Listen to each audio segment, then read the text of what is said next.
आढळतोय। देशात 2 ठिकाणी रुग्ण देखील मिळाले आहेत, मात्र त्या अनुषंगाने कशा पद्धतीनं तयारी करण्यात आलेली आहे आणि काय सुविधा आहे? हा जो नवीन विषाणू आहे virus human Meta Numa virus हा तसा नवीन नाही आहे। 2001मध्ये नेदरलँड्समध्ये ह्याचं फर्स्ट केस रिपोर्टेड आहे अकॉर्डिंग टू मेडिकल जर्नल। आणि हा जो आहे व्हायरस हा RNA व्हायरस म्हणजे रेस्पिरेटरी सिन्सायशियल व्हायरस RSV या प्रकारातला असून हा बर्ड व्हायरस आहे आणि साधारणतः ह्याचा इन्क्युबेशन पिरियड 5 ते 7 दिवस आहे। आणि हा इन्फेक्शन जे आहे हा ह्याचा प्रसार जो आहे म्हणजे ह्याचा स्प्रेड हा ड्रॉपलेट इन्फेक्शन म्हणजे थुंकीद्वारे श्वसनाद्वारे याद्वारे होतो, तसंच टचद्वारे पण होतो। तर हा जो कोविड व्हायरस आहे त्या कोविड व्हायरसमुळे जे होणारं इन्फेक्शन आहे ते युजली अप्पर रेस्पिरेटरी ट्रॅक म्हणजे श्वसन मार्गातील वरील भाग आणि खालचा न्यूमोनिया हे दोन्हीला अफेक्ट करत होतं। तसंच त्याच्यामध्ये थ्रॉम्बो एम्बोलिझम म्हणजे ब्लड व्हेसल्समध्ये रक्ताची गाठ होणे असं होतं। तसं ह्या प्रकारच्या व्हायरसच्या इन्फेक्शनमुळे फक्त अप्पर रेस्पिरेटरी ट्रॅक इन्फेक्शन आणि सौम्य स्वरूपाची लक्षणं जशी फ्लू सारखी लक्षणं, सर्दी, खोकला, ताप आणि अंगदुखी अशी लक्षणं आढळून आलेली आहे अकॉर्डिंग टू लिटरेचर।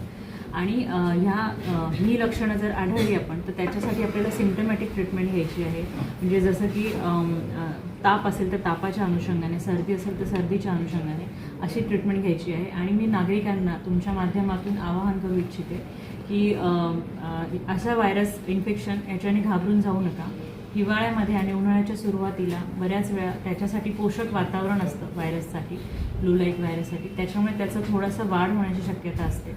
परंतु आपण काळजी घ्यायची आहे की गर्दीची ठिकाणं आपण टाळायची आहे। दुसरं गोष्ट जे पण गरोदर माता आहेत, लहान मुलं आहेत लेस दॅन 5 इयर्स आणि सिनियर सिटीजन 60 वर्षापेक्षा वरील या सगळ्या रुग्णांची आणि ज्यांची इम्युनिटी कमी आहे जसं डायबिटीज आहे, HIV पॉझिटिव्ह रुग्ण आहे किंवा कॅन्सरची ट्रीटमेंट चालू आहे असे ज्या हाय रिस्क पॉप्युलेशन आहे त्यांना शक्यतो गर्दीच्या ठिकाणी जाऊ द्यायचं नाही आहे।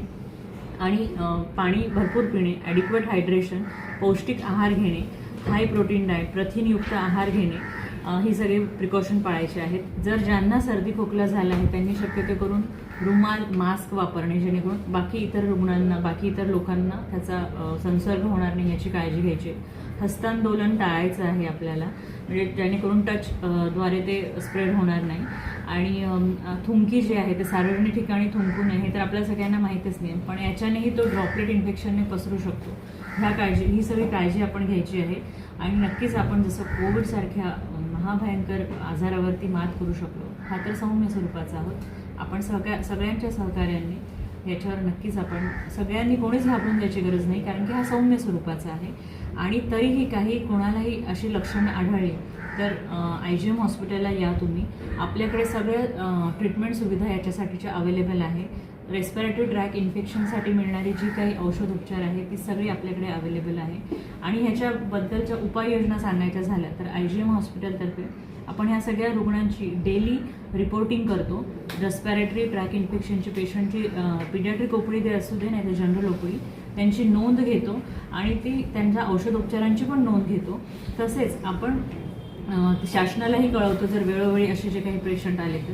दुसरी आपण उपाययोजना केलेली आहे की इन्फ्लुएन्झा लाईक इलनेस म्हणजे ILI असं आणि सारी म्हणजे सिव्हिअर ॲक्यूट रेस्पिरेटरी इन्फेक्शन हे 2 जे प्रकार आहेत त्याच्यातला हा व्हायरसचा इन्फेक्शन मोडतोय त्याचं आपण रिपोर्टिंग आणि अजून चांगल्या प्रकारे रजिस्टर मेंटेन ठेवणार आहोत जेणेकरून रुग्णांना आपल्याला ट्रेस करता येईल। दुसरं गोष्ट आपण आयसोलेशन वॉर्ड 5 बेडचा आयसोलेशन वॉर्ड तयार केलेला आहे ज्याच्यामध्ये संपूर्ण औषध उपाययोजना आणि इमर्जन्सी मेडिसिन्स अवेलेबल केलेले आहे। मल्टीपॅरा मॉनिटर पण त्याला लावलेले आहे।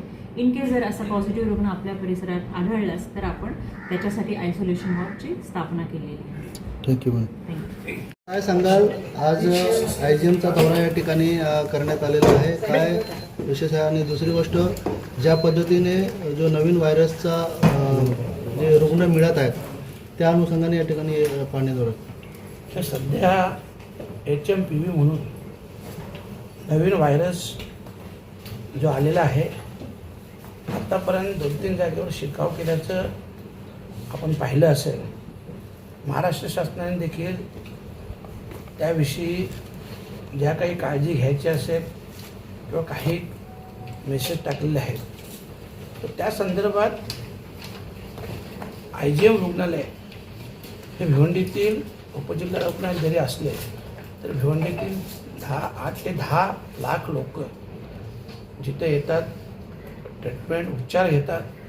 आणि म्हणूनच साहजिकच भिवंडीसारख्या शहरात या रुग्णालयाला फक्त याच्यासाठी भेट दिली की या व्हायरस संदर्भात उद्या असा काय प्रकार घडला तर कशा प्रकारचं नियोजन हे केलेलं आहे. म्हणून त्या संदर्भात मी भेट घेतलेली आहे आणि त्या संदर्भात मॅडमशी देखील चर्चा केली.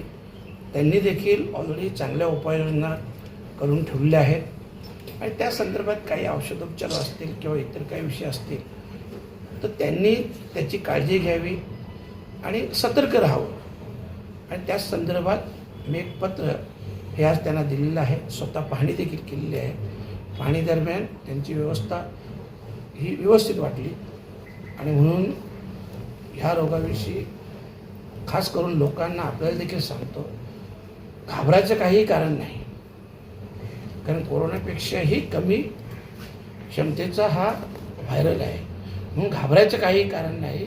उलट घाबरून न जाता असा काही प्रकार घडला तर त्वरित याच्यावर आपण सगळ्यांनी उपचार करावे.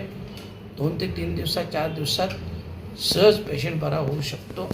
आणि म्हणून सगळ्यांना कोणालाही घाबरायचं कारण नाही. आणि इथं IGMमध्ये चांगली व्यवस्था मॅडमने केलेली आहे. धन्यवाद. शासनाची उदासीनता काय माहीत नाही, परंतु याविषयी मी देखील स्वतः आता मागणी करणार आहे. कारण हे जिल्हा रुग्णालय व्हायला हवं. असं सगळे बोलतात की नवीन 200 बेडचं मंजूर झालेलं आहे, परंतु अजूनपर्यंत तसे काय हालचाल दिसत नाही. कुठंतरी काय अटकलं असेल, का अटकले काय नाही याच्याविषयी मी सविस्तर माहिती घेईन. कारण हा सगळ्या भिवंडीवाल्यांचा जिव्हाळ्याचा विषय आहे. ॲम्ब्युलन्सबद्दल काय? कारण ॲम्ब्युलन्सचं जर नसेल तर मी स्वतः 2 ॲम्ब्युलन्स देईन या माझ्या वाढदिवसाच्या दिवशी. मी पहिले पाहणी करतो आणि देतो. फक्त त्याची व्यवस्थित देखरेख केली पाहिजे. ड्रायव्हर असतील किंवा बघा मी जेव्हा देईन तर त्याच्यात फक्त त्यांनी ते काय पेट्रोल डिझेल असेल तेवढाच खर्च करायचा, बाकी भाडा आकारला जाणार नाही आणि नाममात्र शुल्क 100 रुपये असेल. कारण इथे जे ॲम्ब्युलन्सवाले आहेत ज्यांच्याकडून रुग्णांची लूट केली जाते ते येथील जे ड्रायव्हर आहेत त्यांना टिपून देत नाही असं पण आरोप लावला जातो. आणि इथले जे वाहनं आहेत ते जवळपास 3 ते 4 वाहनं जे सडण्याच्या स्थितीमध्ये आहेत. नाही बघा, हे असे काय मक्तेदारी ना ठेकेदारी नाही चालणार. जे असेल प्रत्येकाने आपापल्या पद्धतीने काम करावं. आणि दुसरे उद्या ॲम्ब्युलन्सवाले असतील तर त्यांनीही रुग्णांना त्यांची पिळवणूक करता कामा नये. रुग्णांची तर योग्य तो मोबदला तुम्ही घ्या, पण अशा प्रकारची जबरदस्ती किंवा पिळवणूक केली जात असेल तर चुकीचं आहे. आणि या गोष्टीला स्पष्टपणे मी सांगतो, आम्ही तिकडनं आळा घालणार या गोष्टी.